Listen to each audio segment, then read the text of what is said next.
Good Tuesday morning to you as we come to you live. The morning radio show for PT business owners. Today, we're going to get into how to create viral content. Can you do it on purpose? Is there a formula? Can you get close? We'll dig into that. Plus, we're going to look at pricing strategy. Could you actually be doing it completely wrong? Is there a better way to do it? We think so. This is PT Breakfast Club.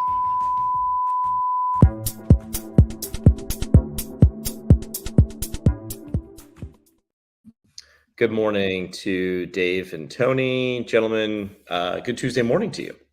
Good morning. So guys, I know you've been asking. I am in my clinic right now. Let me flip this around. So here we go. This is one of my two physical therapy clinics. We've talked about this before. I'm expecting a big delivery later today from Biodeck. So I came in early, but imagine you're a patient, you're working out, you're doing all this stuff. Here's the Harley that I've mentioned on the podcast before. This is my 883 Harley Sportster, good old patriotic American flag. Got the saddlebags, got the back seat for my woman. But it's just part of the clinic. Like patients come in and they're like, why is there a motorcycle parked in your clinic? And I was like, because where else am I going to put it? I can't put it in my house. So there you go. I wanted to show you guys because we talked about that months ago. Do you ever use it like functionally? Like, hey, let's see if we can get someone back and swing their leg over and they have the hip range of motion. And I have had patients sit on it. Patients who I've got a gentleman actually. He came in about a month ago. He used to do cross country motorcycle rides, and he got on it. But other than that, from a liability perspective, no. Smart. Tony, let's just get you a little closer to the camera just so we can hear you a little bit better. All right. So we've sort of pitched. Yeah. Go ahead, Dave. You're going to say something. I was just going to say, Tony, first of all, thank you for showing us that. It's incredible. Yeah. Probably the only owner in the country that has any type of motorcycle in their clinic. And then you teased that you had a big delivery coming. You said from Biodex, but Jimmy and I could have assumed that it was either a sidecar or maybe you were getting another Harley delivered to the clinic. We don't know. We don't know. It costs just about as much, but no, it's called the Biodex Reactive Step Trainer. It's a balance trainer from a treadmill, all this crazy cool stuff. So I will share content as it gets delivered and I start to use it. Yeah, Scott, I've been waiting for that too. So giving the viewers what they want this morning on a podcast. So let's toss this out there. Tony, you gave us like a little bit of homework to do last night when I was wrapping up dinner. I threw a YouTube video on that you shared, and it was really about, can we structure or can we reverse engineer virality? Can you why'd you share that? What'd you want us to learn from that? Well, Dave can introduce Nick. You follow Nick Huber more than I do. But we've all talked about like how to capture attention, the value of attention, how, you're not trying to be friends with everybody. You want to kind of solidify your audience. And so Dave, tell us a little bit. Can you hear me? Yeah, I was just cutting out. I don't know if it's my side or your side. So Nick Huber, he's an entrepreneur. He's got a couple of different podcasts and social media accounts. One of the main ones is called Sweaty Startup. So he advocates for, the service-based businesses. He owns a bunch of storage businesses called Bolt Storage, and they're buying the mom and pop storage companies, and then they're adding technology and, keyless entry and cameras and all that type of stuff. So they're growing a chain of Bolt Storage locations. And then he also, I think, recently bought this company called Support Shepherd, which does like virtual assistant, offshore help for employees and some other companies. But anyway, as a sidebar, I don't know when, he started this in the last couple of years, but he would specifically write tweets and posts and things online I think more so on Twitter, but he also does it on Instagram. And, you know, he's a good follow, by the way, on Instagram, because he'll talk right into the camera. He'll be like hiking, like with his son on like the backpack, the front or the back, whatever. So he's like carrying one of his younger sons or whatever. And he's hiking and he's like, oh, I had this like business thought. And like, he just starts talking to the camera, similar to like the way Tony and I have done like reels and clips and things like that. So what he does on Twitter is he specifically will comment something that's polarizing. So for example, I'm not going to say it verbatim, but one of the posts or tweets that he did that was popular was him saying something along the lines of like, it's better to have the virtual assistant offshore type help. You can have full-time workers that are hungry, that are motivated, and they're happy with the pay that they get through Support Shepherd. And it's something like $9,000 a year or something. So it's very low. It saves business owners money. And then he kind of would talk down on other potential employees in the country that like don't want to do that job, or they, you can't pay someone to do that type of stuff at that dollar amount. And so that would get polarizing responses online, right? So people would be like, what about America and America first and all that? And, some people would be like, yeah, it makes sense. And, I want to save money and pay virtual assistants that live in, other countries. I forget South America or where he gets his talent from. But nonetheless, he does have a formula. We should definitely get into it. And he will specifically write about polarizing topics. Like Tony said, it kind of filters in and out the audience. So like half the audience is going to get annoyed with it. And then half the audience is going to, rah, rah, cheer, and agree with it. And that's exactly what he posts and the style and kind of like the reason behind it. Yeah, and Jimmy's always sharing information about like this did well, this didn't do so well. What are you guys thinking about this? So what are your thoughts, Jimmy? I feel seen because this plays to my inner personality. So I think I mentioned this before. I took a personality test a couple of years ago, and it tells you a lot of things. It's like astrology. It tells you a lot of things you already know about it yourself. And then it tells you one little nugget that you're like, wait, really? So the wait, really thing for me was my leading personality trait from this Strengths Finders test is woo, even more than communication or ideation or innovation, things I wanted to be known for. It means you need people to like you. And that's like great, right? Because it means I'll hunt after you and I'll overserve you. It could also mean that I'll just do anything to make you like me. And that's not good. That's a weakness. So what I've done, and when I've seen success, I've taken a stand on one side or the other. But most of the time, I'm in the middle.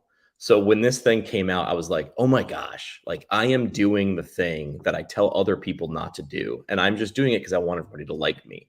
So this formula is very clear. I even sat down and I was like paying attention to all the things I'd retweeted from other people in the last 48 hours. And none of them were, surprisingly, guys, and you're going to be shocked by this, none of them were mediocre. None of them were mayonnaise. None of them were lukewarm. They were either hot or cold. They were not in the middle. So as soon as I saw this, I was like, well, yeah, duh. But I was doing the opposite. So saying one thing and doing another. And then I took a shot at it. We can get into this too. I took a shot at it last night. I played around with an idea just so I'd have something to talk about this morning. I took a stand, probably not on something as crazy or polarizing, but I just wanted to see if I could make something moderately off center sort of react well. And it outperformed my last couple of tweets by like 1,000%. Wow. So last night, yesterday, I shared, and I don't know if you guys saw it. It was a quote from Medicare where, everybody talks about Medicare and how you can't see more than one patient, more than one beneficiary at a time, and you can't do this and you can't do that. And so I said, look, here's a quote from Medicare, one-on-one therapy, basically in a group. And you can have one patient from this block to this block and a second patient and a third patient. And while you're seeing the first patient, the second and third are doing these other things. And it was published by Medicare. And this truly speaks to like my personal biases, my passion. I love working with patients in this manner. I like small groups. I like having people come through. I said, look, you get better outcomes, you get double or triple the profitability. And of course, I know that I'm publishing that to a community of therapists who left, quote, busy clinics, mill clinics, to do just one-on-one for an hour. So I know I'm going to get engagement from that. I know I'm going to get feedback. And that's kind of part of this formula. Now, it's not just about saying inflammatory things, because that's not what I'm looking for. I'm not looking for a fight. The idea here is, and I've said this, I want to get a voice out there that's not being expressed right now, that I genuinely believe is accurate, is true. I am a therapist who likes doing this, because there's somebody out there who hears that message and it resonates with them, even though it goes against what everybody else is saying right now. You know, and so I think those are the ones that have gotten the most traction. Those are the ones that people will read and process, and then they'll respond to or reshare it or tweet it or whatever. And of course, it's not just peer-to-peer. It's not professional. It can also be you to the patient. So when I tell the public, you don't have to sleep on your back with your legs straight after you had a knee replacement, that goes against everything that everyone is saying. But I provide context around that. And that was the first video that blew up for me and got my YouTube channel going, because it was opposite of the conventional wisdom, but it was fully justified in why I said it. Yeah. So we'll call this this is called a pattern disrupt, which is if everybody's going left, you only have to go right this much to be this much of a disruptor. You'll have to do a little bit. Dave, chime in. Like a contrarian view. Like you offered a different way to look at things. Every single surgeon and PA and the whole medical office is telling the patient, like, you can't sleep with a pillow under your knee and you have to sleep supine. And then you offer a piece of video content that has the background and the justification, but like you said, it's something different, almost the opposite. And so, of course, it would, blow up, and people probably saved it and shared it. And, that kind of resulted in it being a popular video for you. But it also reminds me. So I've got 4 boys. The little brother is like the classic little brother. He's always poking. He's always prodding. He's always trying to get his older brothers fired up. And so it's the same thing. I also know, and I feel some weird joy in it, poking and prodding those therapists out there that get so upset and so crazy about the things that I say that they're just going to respond with a mile-long response that's just going to feed the algorithm, get me more follows, get me more information, and push my message, which they completely disagree with, out to a bigger community. There is this weird perverse. It's also this idea of people will use the term social media as a verb. Like, do you do social media? And I love this.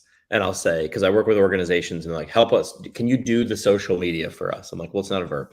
But I could create media that is social. And I think we forget that. We talked about this like on a live stream last week, which was people try to use these platforms as advertising platforms. They get on there and they can't wait to tell you all the things that they're doing or they've done and what they're about to do so you can do something. The you comes last. Here's what I want you to do. Here's what I want.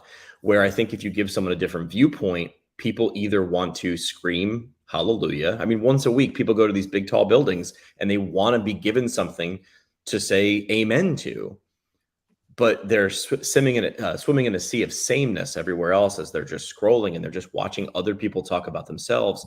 It's the people that do what that video you shared with us last night, and we can put it in the comments below as well. It's just a well done video because they just go through and they tactically show why this guy's tweets went viral, and he just sort of simply explains it. You don't need to be an engineer to figure out why the things he was doing started to spread. He didn't do social media. He does media that's social. And that's a difference. So for the audience, can you get into the video a little bit with Nick Huber? Because I didn't get a chance to listen to it. I'm sure it's similar to the other stuff that he's talked about with like the tactics or examples, or I kind of gave some one example, but like, is there anything else that was like jumping out of that video that would help the audience with creating some type of content ideas or strategy that will get more buzz or attention? So Tony, let's go back and forth and just like throw out things that stood out, right? And this is like a book report that we didn't prepare, right? So I'll show on the screen what I took from that video, and then I wrote one. So here's what I wrote. We'll go line by line. I wrote, my brutal truth about physical therapy. keep in mind the purpose of a first date, a pickup line is to get the first date. Purpose of the first date is to get the second date. It's not to get married. So that first line wasn't to go viral. The first line was to get you to read the second line. So my brutal truth about physical therapy, I use an emotion there. If you're a physical therapist, you wonder which way I'm going right now, right? It sounds trite. It sounds small. I needed you to get to stop. And I think he threw out a stat. I don't know if it was true or not, but he said you have about 0.8 seconds to get someone's attention before they blow by you. 0.8, less than a second, right? That's not a knock on people's attention span. That's a knock on how much attention they have versus how much content. So the first lesson I took away was like, give someone something, give them knowledge scent. That's what organizational psychologists would call this, knowledge scent. That sentence said, hey, there's something juicy coming after this. If you were about to tell a friend some gossip, you would say something a certain way. That's what I attempted with this first line, was my brutal truth about physical therapy. So the first lesson I took was pay attention to the first thing you say. If it's not worth their time, they will not give it to you. And I love that you used the word brutal. That was the first thing that I noticed when you shared that post, and I reshared that post. The only thing I think that would have been nice would have been an image, and I go back to the post that I shared on LinkedIn about OT going to a DOT, having that image of the car crash ahead and your hands on the steering wheel. I feel like an image would have just put it over the top a little bit more to stop the scroll and catch the. Yeah. Go ahead. So keep going through yours. I think also understanding what game you're playing, right? I'm playing an attention game, and I got yelled at a few times on social media last week, a couple weeks ago, when I said, understand that the first thing you need to do, if you're a PT clinic, you're actually a marketing company that happens to monetize with physical therapy, right? Someone else backed up, I think it was Joey Albritton, said something about being a real estate and a recruiting company on top of a marketing company. I mean, like, these are all different skill sets. So if you're not hiring for them, you better be good at it. So after my first sentence, I wanted to say something sort of inflammatory. I wanted to give it context. So after my brutal truth about physical therapy, I wrote, if they, in quotes, don't see your value, it's your fault. And your fault was all in caps because I wanted to scream it at everybody. And this is jarring because people hate being put on blast if they don't feel like this is an altruistic profession. People do everything for the good of others. And I wanted to point a finger and say, it's your fault. You're to blame. Tell me you're not going to pay attention if someone points at you and says, this is your fault. The immediate thing you're going to do is go, oh, what did I do? What did I do? So again, I wanted to elicit another emotion, which is pointing at someone and scolding them. I wanted to incite attention. Yeah. And I think it did it. Looking at that next sentence, I think you're directing it at me, the reader, and either I'm going to say, yeah, he's right, I'm guilty of that, or I'm going to say, what an idiot, that's crazy, I can't believe he would say that. Dave, what were you going to say? So I think, so this is great, Jimmy. This is the first step of you, I think, potentially navigating, admitting you have a problem. Yeah, because the Nick Huber approach results in like the tweet that I kind of did, which is like I literally took his approach, and that's where that came from. And so it was way more polarizing, and your post is not, in my opinion, but it's the first step in differentiating your normal content where you're the nice guy for both sides or all the sides all the time, and no one has any issue with you until recently when like Dave Grams and some of these other people are like calling you out because you have a big platform. But other than that, a lot of the content, you're interviewing different folks, different like backgrounds, all that over the years. And this would be maybe you're kind of like dipping your toe in, kind of seeing what's the water temperature. Let me check this out a little bit. This is a 4. I think if you really want to get virality, like I think your bicep picture was probably like an 8. You know what I mean? It was pretty bold, but you weren't attacking someone's like religion, sex, politics, right? You weren't going after like the things you don't talk about in a bar. we were sort of like where I think yours was a little more viral is you were talking about body, right? I was just talking about like your profession, which gets people's attention, right? Because they identify with their profession. So if we keep going, I think Dave's right. Like this is like great. Like this is check your homework and like see where you could have done better and like how do you improve. The rest of that post was you're stuck talking about features, manual therapies, modalities, blah blah blah. No one cares.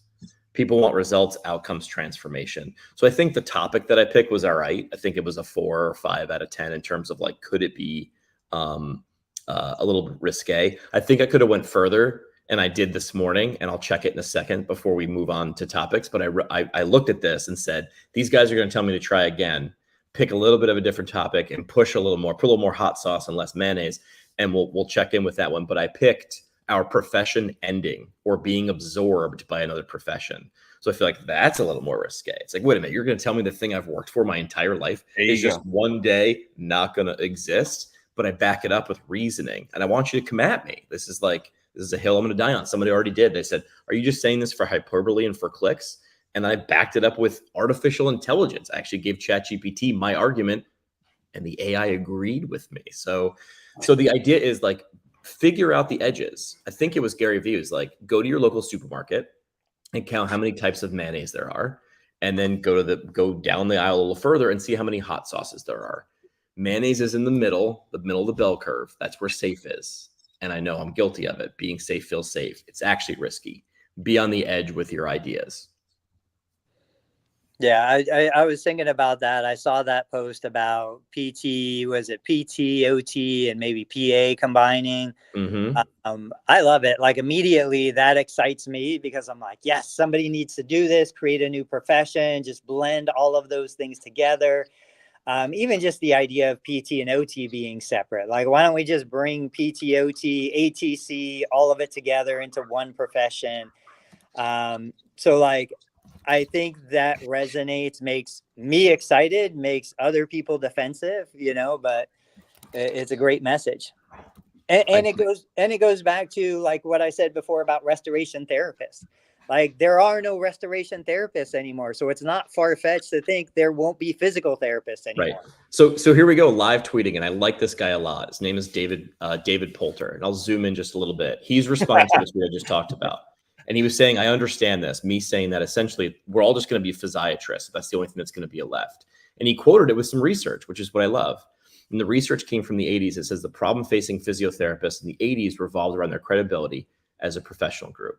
So David was just saying, I understand this, but it's been the state of play since 29 years ago. And my response is, what was reimbursement in 1980? And what was a PT degree? What did a PT degree cost in 1980? So there's the difference, right? So again, we're just your goal. Live tweeting. I love this thing. Love this. Get someone to think, right? But staying in the middle and just running around in circles. I mean, we talk about this silo, right? Running around and patting each other on the back and then saying insurance companies suck. Yeah. You can get people to bond around that, but it doesn't get you anywhere running around in that silo. Look at someone like Danny Mattei, like did not sugarcoat his book, Fuck Insurance. Like in 2 words, he told you exactly what he thinks and he's going the other way. And I don't think Danny could have written a book that was like, insurance is super bad, we should move away from it, and here's how. Like, no, that's mayonnaise. Danny went with hot sauce.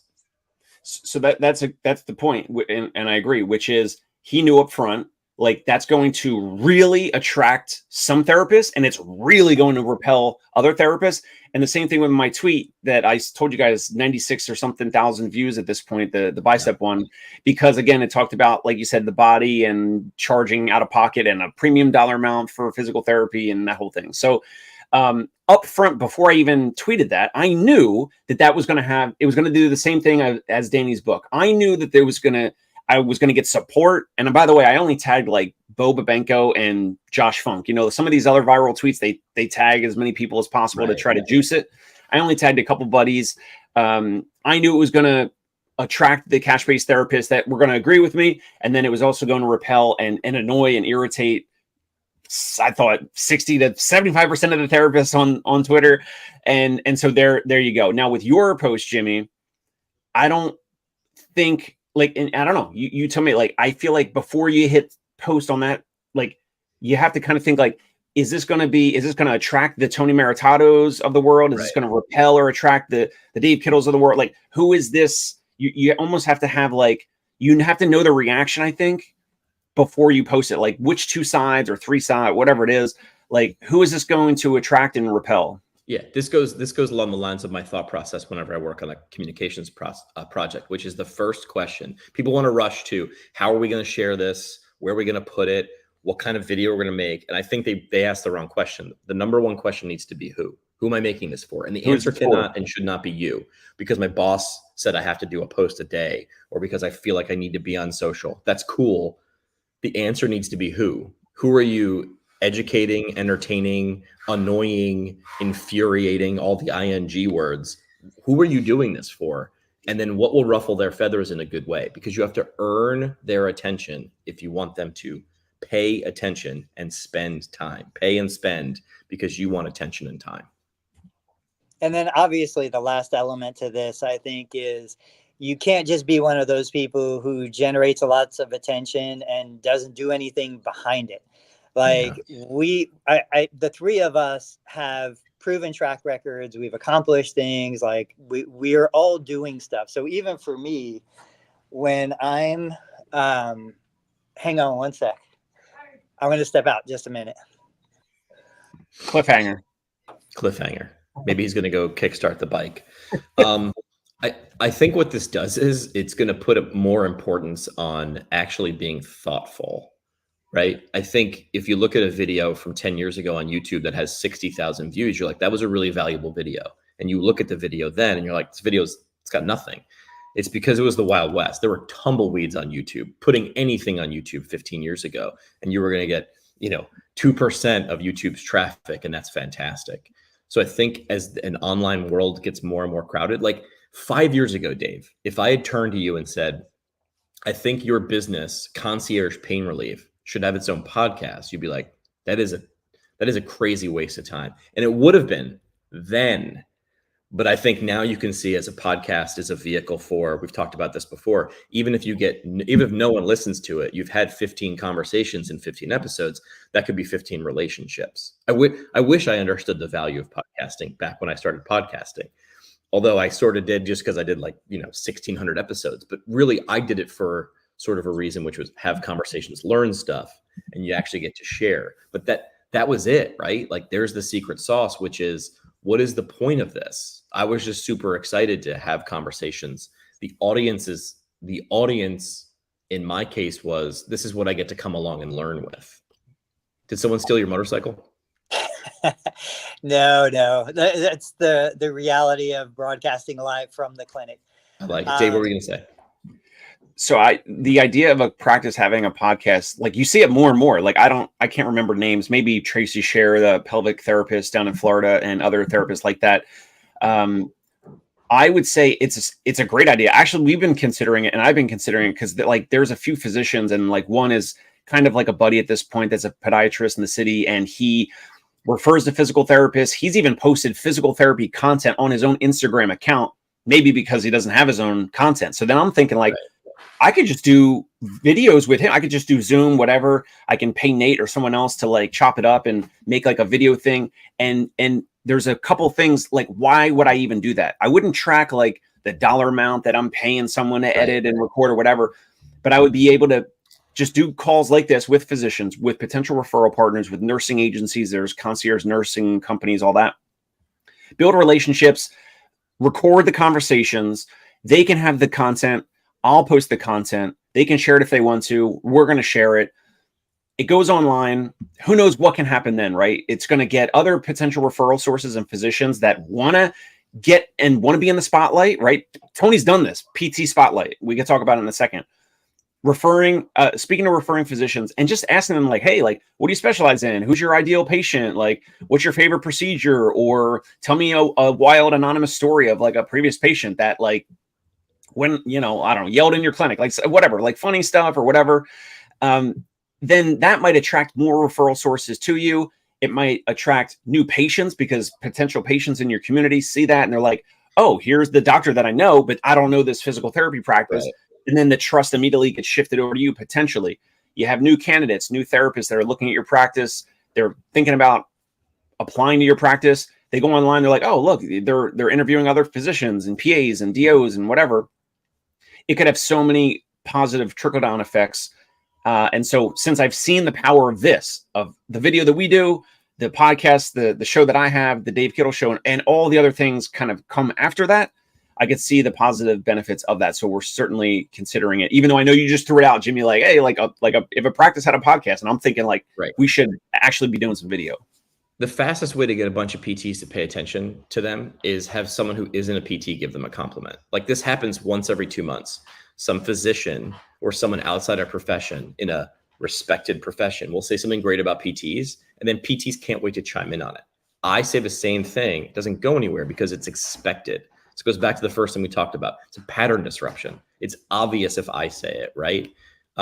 You give your wife a compliment and she says, oh my gosh, thank you. But someone walking down the street does it. And next thing you know, it means something a little bit different when someone from the outside gives that compliment. Let me ask you this though. Has it jumped the shark?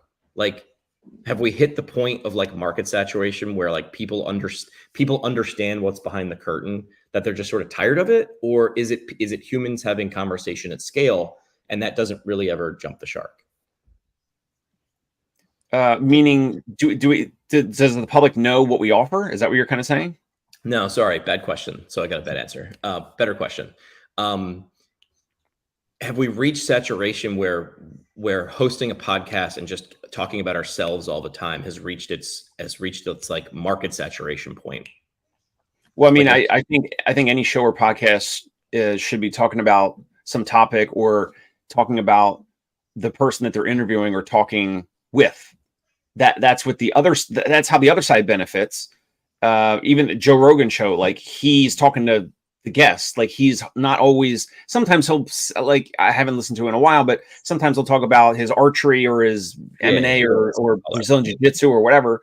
And you maybe intertwine that like as you go, but it's what benefits the other side or what benefits the audience. How can they learn something new? Yeah. How can they learn something new? What's some insight, some help, something that they didn't know existed, or help or education or some insight or some benefit, some nugget that they get?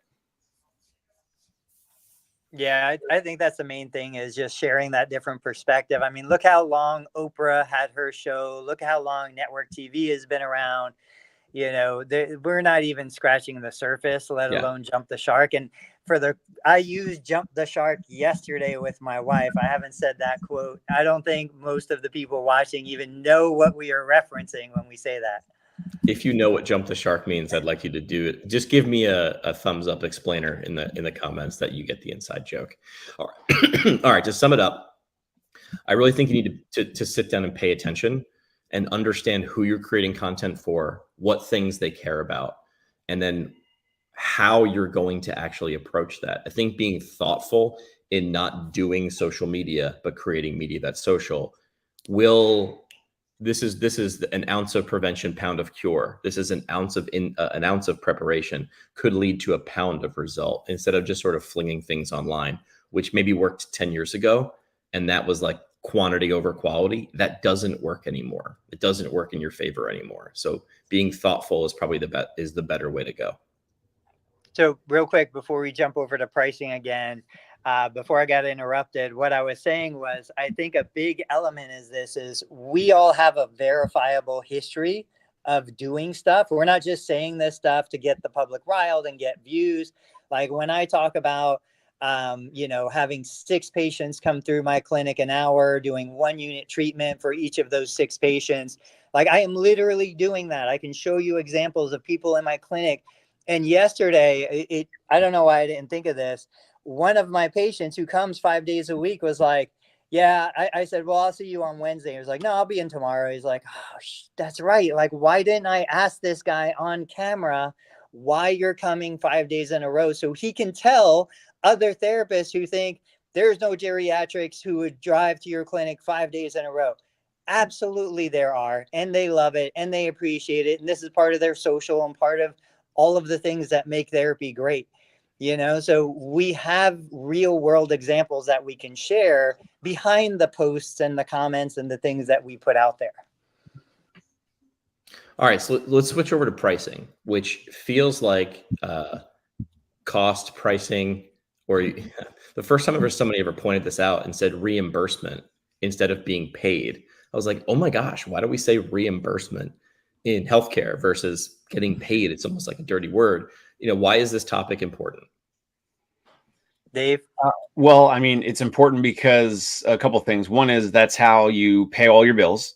That's how you kind of have the other side of the value equation. Like you do all this stuff. We do all this, great stuff. I believe we help patients naturally, and Tony, all that, like educating them and guiding them and easing their stress and their overwhelm and coaching them and all that type of stuff. And, we get paid X amount for that.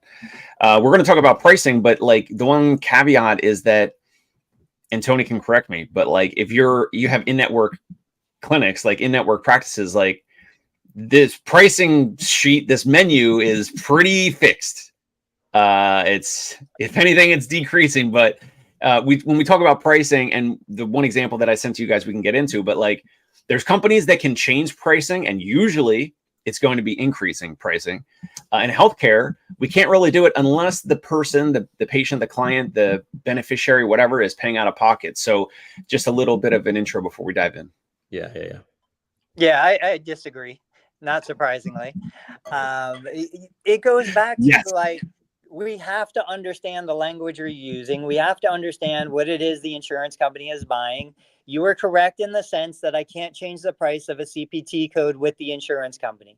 I agree to their contract. That's what I'm going to deliver. But I need to understand what is the definition of that CPT code. What does that CPT code mean that they are purchasing from me? And then what other services that they're not purchasing that my patient might want to purchase is available for me to sell. And that is where the difference in pricing.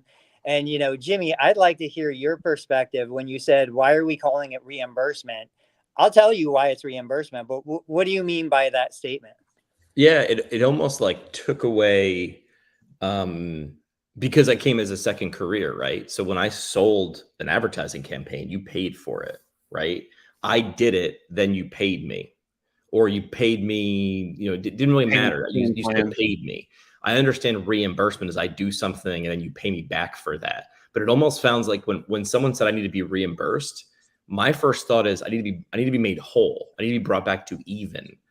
Where in healthcare, reimbursement is like I did something, now you pay me for that. And not just, hey, we both went to the movies, but I didn't have my wallet. So you're going to reimburse me for this. I'm going to reimburse you for the stuff that you paid for me. It sounded very jarring to me. Well, in my opinion, it's the same as what you just described, Jimmy, but let's hear what Tony says. No, I think this all goes back to the language we use. Once again, like as clinicians coming out of school, we're so ignorant to the whole world. I'm not saying school should teach us this, but we should make it our own responsibility to learn this. Like the reality is, when the practice owner, I pay my staff to deliver a physical therapy treatment, I am loaning that money to the insurance company. I am paying my team to deliver that service. And then the insurance company is reimbursing me for the money I put out plus interest. So I'm effectively a bank. And Seth Godin has a great kind of talk about this, where he says, the better you understand the time value of money, the better you understand profitability. Like, I am in the lending business. I am not a physical therapy clinic. I am loaning money out to the physical therapist working for me, to the insurance company. They're reimbursing me with interest. That interest is my profit margin. But we are so stuck in this idea. We don't understand money and time value of money and how money works. We don't even understand the language around money. The fact that I shared a post a while back saying, if you could deliver a service and get paid the same day, Luna Physical Therapy pays therapists the same day. They guarantee that payment. That payment's never leaving you. Once you get paid, you are paid. Compared to me, I'm not getting paid for 30, 60, 90 days. Yeah. I need more money coming in than I'm putting out, whereas it's worth it to get paid the same day with Luna because I can put that capital to work tomorrow. These are things that nobody talks about and half the people don't understand. Mm. So since we're talking about pricing, this would flow into pricing. So if you're going to pay me up front for a package, and I know Dave doesn't like selling packages and I don't like selling packages, but if you're going to pay me up front, I'm getting $3,600 today instead of waiting 3 months to get $3,600. That is more valuable. You know, I can turn that 3,600 over. I could do things with it. I can put it into other assets. There's value to that, which I don't think we appropriately think about when we're looking at the difference between getting paid for everything up front versus charging on the back end. And actually, I just did a debate episode on my show coming out soon with with Jordan Mather and Ben Boggy of Clinical Marketer. And my whole stance was, it was about packages. The whole episode was about packages. And I was saying, here's why packages, this is why we do per visit and we don't sell packages. And they gave great examples as to why packages make sense. And the one thing you just said is that Ben Boggy with his practice, ProKinetics, he's got like 3 locations. They do packages. They do a paid evaluation, and then the therapist presents a package based off of the timeline or what it's going to take for the therapy to, totally help the patient get them better and all that. So yes, he then deploys that money. He reinvests that capital into Facebook ads on the patient marketing side of things, as well as ads for recruiting and anything, else in between, but mostly around generating both sides of the demand, getting new patients and getting new therapists as he grows. And so you're right. That is starkly different, getting $2,000 or $3,000 or whatever $1,000 up front, or maybe it's a third of it or a quarter of it, and then the rest is like a payment plan. That is very different compared to an in-network practice, or even some of the out-of-network insurances that we've built over the years, where we have to wait 30, 60, 90, 120 days for some of this out-of-network reimbursement. And then, yes, those per visit rates are higher than in-network, but it's like we've had to wait for it. And I agree, Tony, there's not enough therapists and practice owners talking about the cost of money, talking about what of the dollar amount that you're going to get reimbursed in 30, 60, 90, 120 days. Like, there is a cost of not having that money come through your practice, not having it being available to pay bills, to reinvest for Facebook ads, Google ads, whatever it might be. So there is a huge component of navigating that. And that is one of the biggest challenges for in-network practices, as the margins are decreasing and you have to continue to try to operate, whether you have this large overhead and there's all these components to it. So it's not easy by any means. So I don't want to dismiss that. Jimmy? Yeah, there's also another side to this, which I think you alluded to in our group chat, which was like pricing strategy, right? Because a lot of times you'll say, well, I want to be the cheapest so I can get more, but then you have to do more to make up for the fact that you're charging less.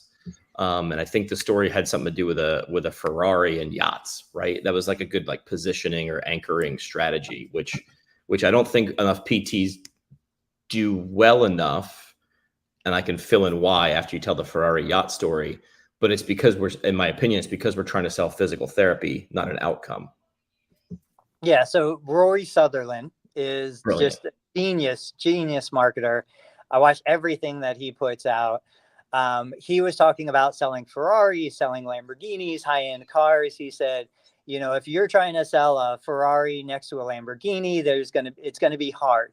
But then when you start selling Ferraris next to $2 million yacht, $25 million airplane, all of a sudden the Ferrari is like a stick of gum at a checkout line at the grocery store. It's no big deal. And it's all about price anchoring. Now, Dave knows price anchoring. I know we've talked about this before. Even if you never sell a high ticket package, but having that high ticket package on your website or available so that somebody can see, this is $25,000. I'm getting an incredible deal at $2,500. I'm going to choose that one versus the $250 self-paced video course. Having that price anchor is super powerful. We've heard the guy from the Future podcast talk about it. Like, everybody talks about it. Yep. But one of the things that I was looking at was, again, context. Like, to Jimmy's point, what are we selling? Are we selling a CPT code? A CPT code is whoever can sell it the cheapest wins, which is fine. I'm in that world. I'm in that business. I'm not against that business. But I've been sharing my Clarity calls. So I got back on Clarity. I started promoting my Clarity profile. I showed how somebody was paying, I think they booked a 16-minute call, which doesn't sound like much, but it was like $85 for me to answer a couple questions. No massage, no manual therapy, no red light therapy, like no cupping, none of that stuff. They wanted an answer. They wanted a little peace of mind. And then after paying me the 80 whatever dollars for 16 minutes, they thanked me for the opportunity to do it. Yeah. Like there's without you asking for the review. Right. Yeah, nothing. Like I felt guilty, but not guilty enough not to do it. And so it's just the context of it is so impactful. Well, so let's not skip over something, because if this is the first time someone's hearing about like positioning and anchoring, like there's a road in northern New Jersey that has just car dealers on it, right? And you can see where the really high end ones are. They're at the top of the hill, and they are the most lit. If you drive, Route 9. Yeah. And if you drive, and they have like a McLaren dealership or something wild like that. Yeah. And they are the most lit. Tesla, right? It's all there. They're all positioned next to each other, and it seems ridiculous. So those things are crazy amounts of money. Like I don't even bother looking at a McLaren, how much that even costs, because if you got to ask, you can't afford it. I can't afford it. But the idea here is picking up a McLaren, if I could afford it, would still be a pretty big investment. Right. But by selling a McLaren F1 at a yacht show, it's now like a pack of gum as you're walking out of the supermarket. So you did a couple different things. You put yourself in a different audience completely, where to them, a McLaren, it's an afterthought, or might just be, that would be nice because it's the same color of my yacht, which would probably be a good move if you sell McLarens, is match the colors of the yachts. Now you have a matching set. But it also puts it in context in terms of pricing. If you're looking at $2 million yachts, $150,000 car, I mean, I might make that as an impulse buy.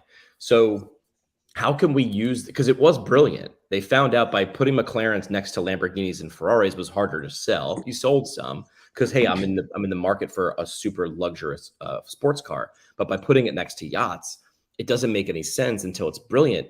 What's the healthcare PT equivalent of doing that? I'll tell you what the wrong way to do it is. So what I see all over social media is, look, a total knee replacement's $50,000. You can come to physical therapy for under $1,000. That's not. Why is that wrong? Not the same. Why is that wrong? I agree, but why do you think that's wrong? Because in the consumer's mind, they're not paying $50,000. I asked this question in my Facebook group. It's got 15,000 members and a total knee replacement support group. I asked this question about 3 times a year. How much did you pay for your total knee replacement? Most of them, it's zero. Some of them, it might be a couple hundred. Occasionally, somebody paid $1,000. But to them, they paid zero. It was free. Check it out. I got a brand new. They cut my leg off and sewed it back on, and it was totally free. Yep. They didn't have to do anything. There was no effort. Right. Whereas therapy, now it's $50 copay, 10, 20, 30 visits. You got to come in. You got to work out. You got to sweat. The therapist is going to make you do things that make you feel uncomfortable. And maybe I'll get that result. Right. I'll go one step further, and I'll preface this by saying I've given them money before. I support their mission, and I want them to be better. But the PT PAC, the Physical Therapy Political Action Committee, again, love your work, right? You wear the red coats at CSM, and you raise money to advocate for PT. I want that done, but I don't want to do it, so I'll give you money. Here's their strategy. Well, if every new grad or if every PT student just gave up the equivalent of a Starbucks a day, we would be the most funded lobby in Washington, D.C. We'd get so much done. Now, that feels very similar because you're definitely asking me to give up this thing that I like to maybe sort of get this thing that I don't. So it feels like that's the wrong message. And I've said this to them before, and I said, I'm not giving you any money until you change your marketing, because I don't think it's going to go anywhere and it feels like a waste of my money. So I think there are a couple examples of the knee replacement or the give up the Starbucks to get something is just a bad framing job. Dave, you were going to say something. So with price anchoring, right? So like one way that we do it is that we say, all right, Mary, you're in-home physical therapy with us. It would be, we want to have them ask out of pocket, like how much is it, right? We have to get to that point in the call. And then we say, well, it's $500 per visit on Saturdays and Sundays, and it's $300 per visit on Monday through Friday. And as we say that, sometimes the caller will cut in and say, well, I don't need weekends. So, so like already we price anchored them higher. Now, some people were like, yeah, Saturday and Sundays are great. And we're like, wow, like it's crazy. Like I still can't even believe people pay $500 a visit for even a weekend visit. But anyway, that's one way. Another way would be like, all right, Mary, so you looked on our website and you mentioned that you were interested in this stroke success program that we have. Well, here's the thing. We do an evaluation. Right now, the total program is not available to new clients. They have to be existing clients. So the program, and I'm making this up right now, so you call it $10,000 or something big. But in that package, in that stroke success program, we take our clients and we make a plan of all the things that they want to get back to. So it could be the theater, museums, Central Park, whatever it is, going to the airport, going into the subway, but probably not with our clientele, but going in and out of taxis and Ubers and Lyfts, and going to whatever sites and places in the city, or going to Long Island, Hamptons, Westchester, whatever it might be. So we take our clients, we actually go with them. We can, like Tony's done, we go with them to doctor's appointments if they want, whatever the plan is. And, that's an investment of $10,000, but that's not available for you right now. So again, you could use the 10K as the price anchor. And then now whatever you guys want to do, 250, 300, whatever, wherever you're at, $125 for an evaluation, whatever the dollar amount is for someone who's out of pocket. Now that sounds like an amazing deal to interact with a practice that has this and offers this, and obviously signals that other people could or have paid for it. That's one way that we've used some of these price anchoring techniques with pricing, like in the whole pricing strategy.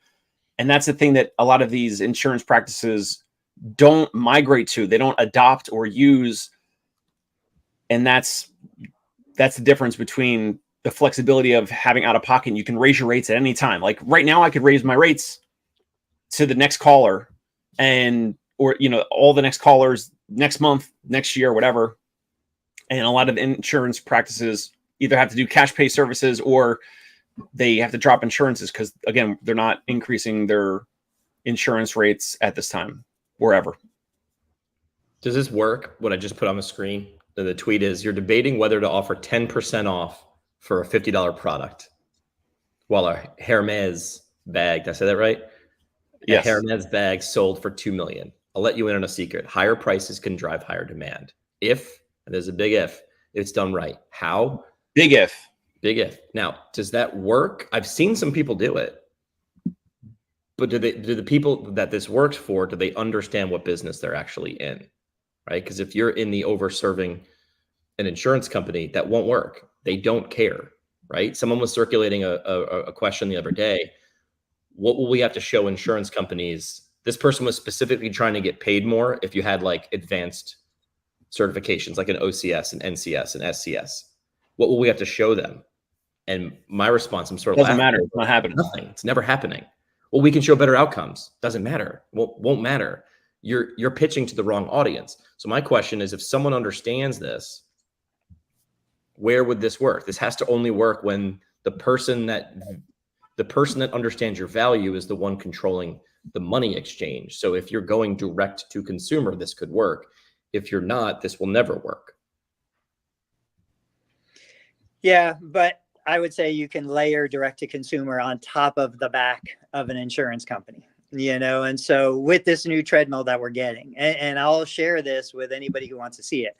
Part of our objective with this is to show how we can use this on the back of insurance referrals And one of the plans was we want to have a $3,600 offer to say, look, so with this treadmill, you have to have a harness and you have to do all this kind of fancy stuff. And there's a lot of theater behind this experience, but this is a theater that I can be comfortable with personally.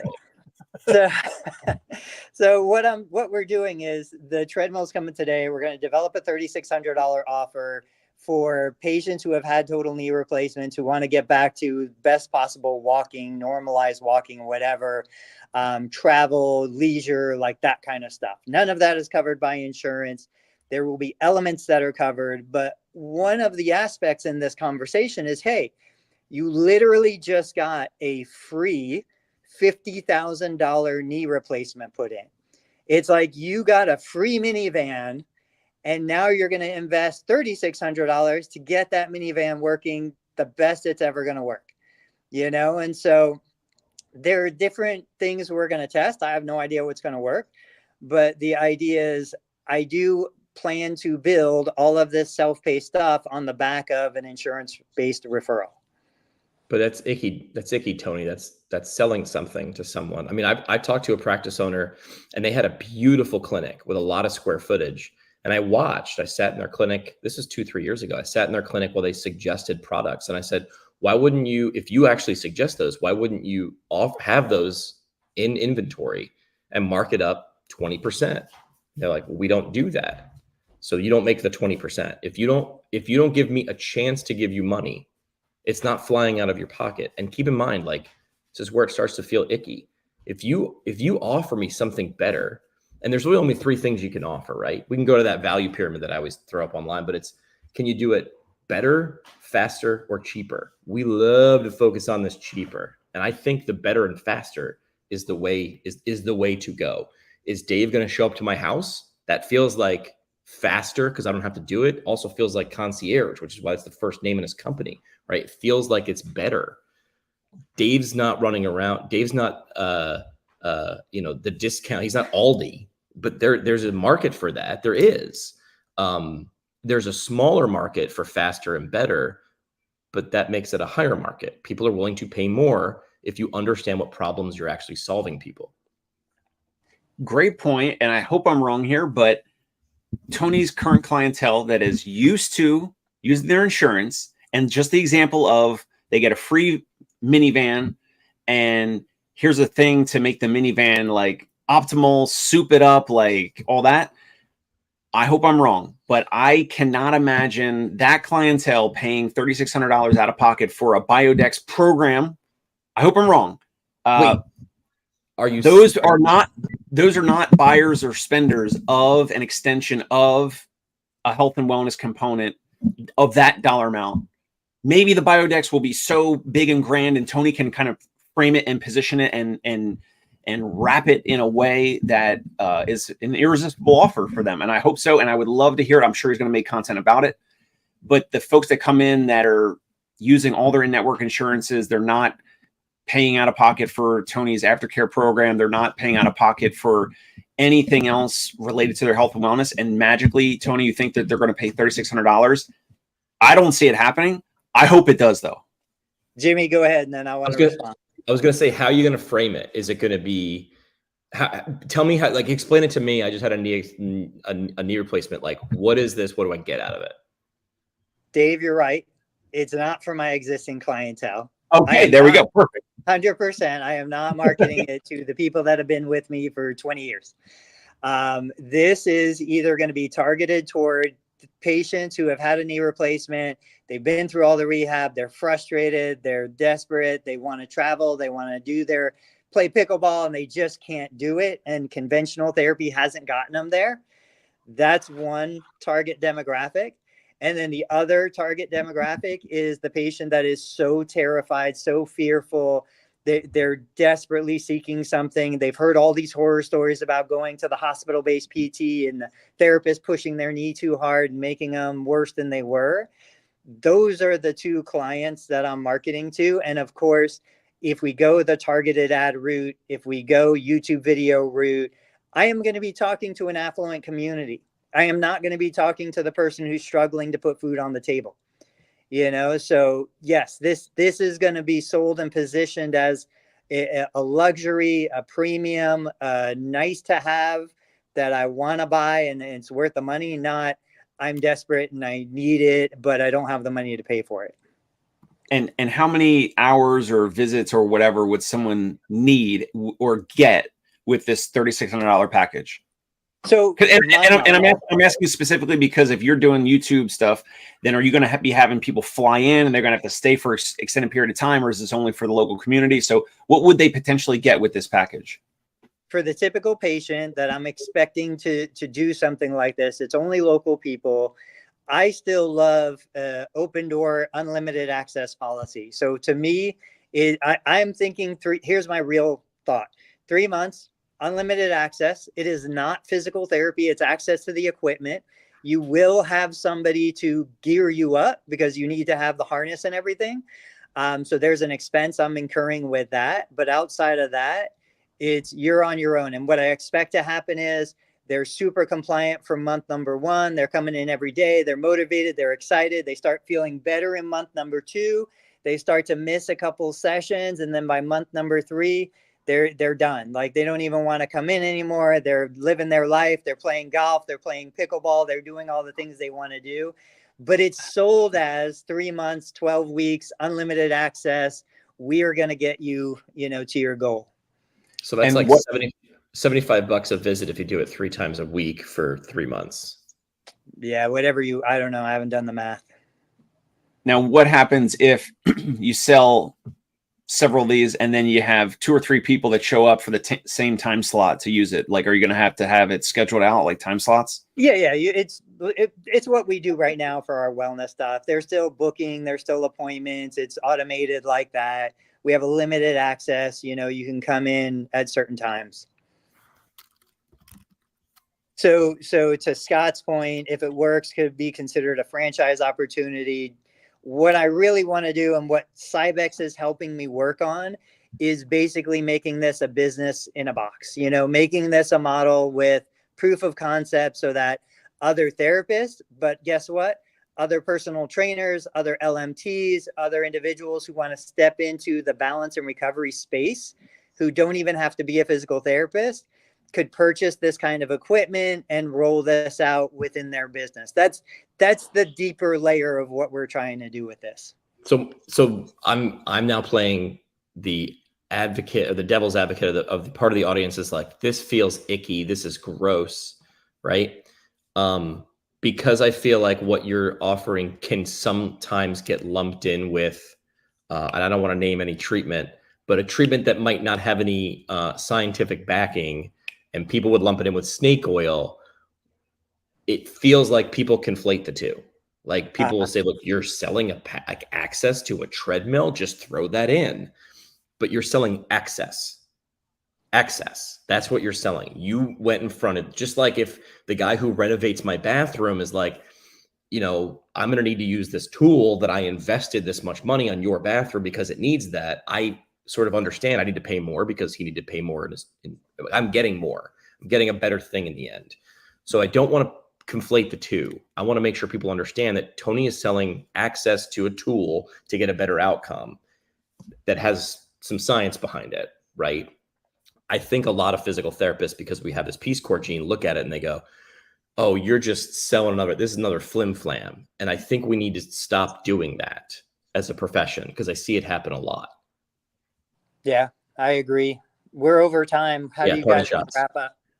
What do you got, Dave? Parting shots. I still like the approach of a polarizing media approach, and you can use it. Like we're using it a little bit differently, I think, like on the therapist side of things, or practice owner side of things. But you can certainly use this as a practice owner in regards to attracting your ideal clientele and repelling your clientele who you don't want to work with or would not be the right fit for your offering. So that's my parting shot. How about you guys? Last year, Jimmy did party with a purpose. I'm going to use the term inflammation with a purpose. We're intentionally inflaming the social media feed with the purpose of motivating people to think differently. Yeah, it's supposed to be media that's social. I would end with, since you guys sort of covered two emotions there, I'm going to go with thoughtfulness, which is, why are you doing the thing? Is it because of you? It's not going to go anywhere. It probably is not going to resonate. If you're doing it for someone else to educate, excite, entertain, infuriate, right, for good reasons, it starts with thoughtfulness. These things don't happen by accident. So ask yourself before you push post, or even before you start to write, what's the purpose of that? Who are you trying to help? We'll be back on Thursday. Subscribe to the Dave Kittle Show and Tony's Medicare billing. You have another cohort going on right now? Yeah, every month we do a new cohort. Starts the first Tuesday of every month. And what do I get out of that if I jump in? What is the nine live training modules. I teach them live every month. We update it with new information, new context.